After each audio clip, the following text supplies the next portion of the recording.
Good morning, 7th graders. Happy Wednesday. Today we are going to be using a software called MyHeritage. So we are going to go to myheritage.com on the internet, and I'm going to walk you through how to sign up, how to navigate around the software.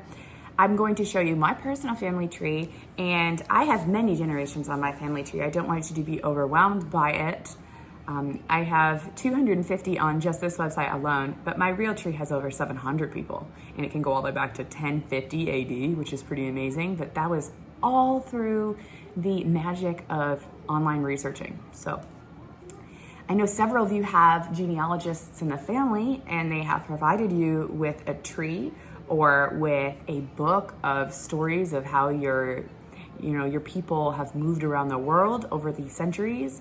And I just want you to know that it is not cheating to use this information. We want to get as much information into this project as we can. This might be the only time that you have before college to really work on your family tree and to understand where your family comes from.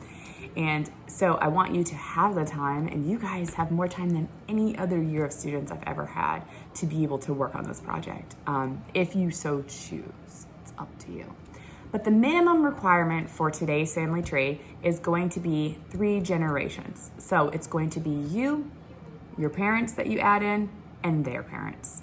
And if your parents do not know their birth parents, that's fine. You could always leave one of them blank or 2 of them blank. If you do happen to know their adopted parents, for example, or somebody who raised them, you can put that person in as their parents for that qualification.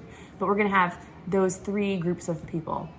So once you have those generations in, anything beyond that would be extra that you could add. So you could add siblings into your tree, you could add cousins into your tree, aunts and uncles into your tree. In order to use the software correctly, you will need to find the person to which you are attaching a relationship to. So for example, if you wanted to add a brother for yourself, you would click on you and then you would click add brother.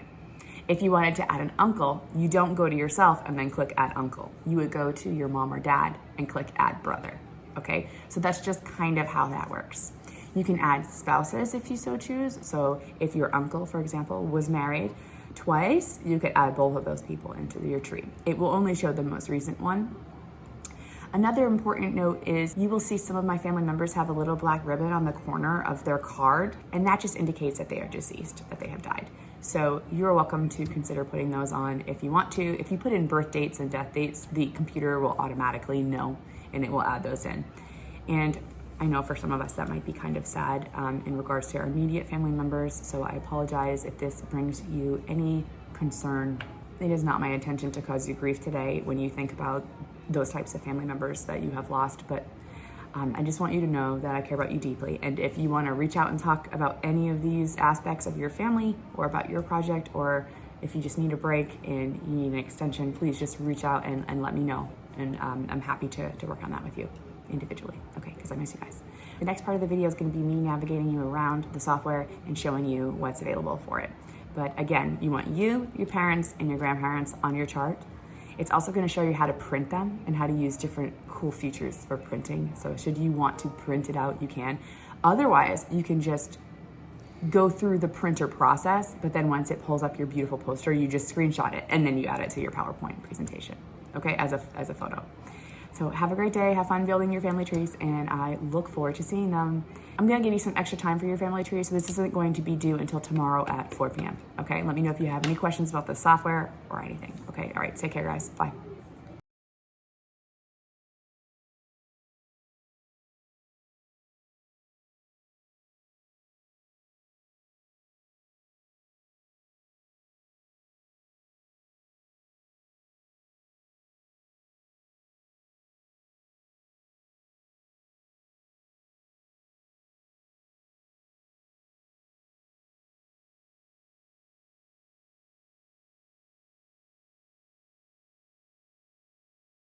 So once you've created an account, you're going to go into your name and then jump down to account settings. To my privacy.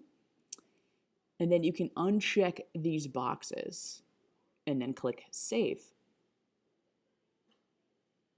Hit OK. Next, you can go down to this, my access information, and you can uncheck these boxes as well. This will keep this tree hidden from the whole wide world on the internet. And you can just keep it private for your project. And then hit save. Next, you're going to click the last little button here and just make sure that content and access have all been unselected, and then just click save, and that will keep this as a private account for your trial. You can just check everything and see what your preferences are set on. Just make sure that they did save. If you go into general preferences here under settings, you can see what's listed here as your title. You can adjust it to take out your last name should you wish. And you can adjust what this says on your main page. And then you hit save. So next we'll go back to Family Tree, and you can see that I have added my card here. And you can add different people for relationships. I'm going to add a fake brother. This is actually my brother's real name.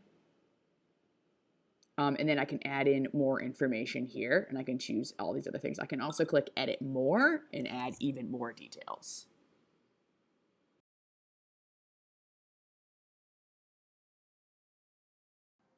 So once you have a card for that new family member, you can also add a photo. You can see that the birthday balloons are coming up because it's almost his birthday. This is where you can add even more information. And you can see that it includes essentials, family, biography, contact info, work, education. You can decide how much information you want to add. You're only required to have the minimum, which is the name and birth date. So we'll navigate back to the family tree and click on you, and then we're going to add in your parents and your grandparents. You can zoom in and zoom out using this feature. You can see that the highest and oldest cards will be back here. As you add people, you might get this little symbol that says Discovery. And you can click on that and see if they have found something that attaches to your family. And if you click on the yes, it will add this entire branch of 12 people or so onto your family tree. If you're not quite certain or the dates don't appear to be correct, then you can click no and it won't add those people to your tree. But it is fun to see what their free discoveries are. For some of the discoveries that you do say yes to, it will ask you to pay for the addition of these discoveries, but you can still see at least the base cards for free, and you could write down that information and then slowly add it in by hand if you didn't want to pay for an account with this company. Okay, so next I'm going to show you the printing feature. You're going to go to Family Tree, you're going to click on More, and then you're going to go to Print Charts and Books. Now you can select the type of your chart that you would like. There's all different types here. And then you can select a background style for it as well. This one's really cool.